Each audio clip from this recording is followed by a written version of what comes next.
মুসলিম শরীফের হাদিসের ভিতরে এসেছে, গভীর রাত্রে, রাতের তৃতীয় অংশে আল্লাহ রাব্বুল আলামিন প্রথম আকাশে আসেন আর ডেকে বলেন, পৃথিবীতে আছো নাকি কেউ গুনাহ করে জীবন বরবাদ করে দিয়েছো, আমার কাছে মাফ চাও।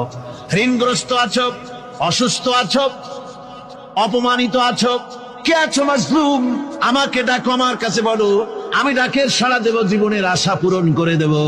ওই সময় যেই সমস্ত লোকেরা কাঁদে তাহাজ্জুদের নামাজ পড়ে, আল্লাহ জিজ্ঞেস করেন ফেরেশতারা, অমুক অমুক দেশ অমুক অমুক বান্দারা কাঁদে কেন? ফেরেশতারা বলে, রব্বুল আলামিন তুমি তো ভালো করে জানো। আল্লাহ বলেন, জানি, তবুও তোমাদের মুখে শুনতে চাই। তারা বলে, রব্বুল আলামিন তোমার এই বান্দা গুনাহ করেছি, গুনার জন্য মাফ চায়, জাহান্নাম থেকে বাঁচতে চায়।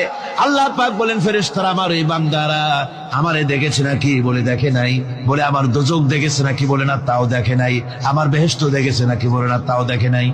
আল্লাহ পাক বলেন, ফেরেশতারা সাক্ষী থাকো, ওরা আমাকে দেখে নাই, আমার বেহেশত দোজখ কিছুই দেখে নাই, শুধুমাত্র আমার নবীর কথা, আমার কোরআনের কথা বিশ্বাস করে আরামের ঘুমকে হারাম করে যেভাবে তারা কাঁদতেছে, সাক্ষী থেকে যাও ফেরেশতারা, আমার রহমতের দরিয়ায় জোশ মেরেছে, আমার ওই ক্রন্দনরত বান্দাগুলিকে আমি আল্লাহ মাফ করে দিলাম।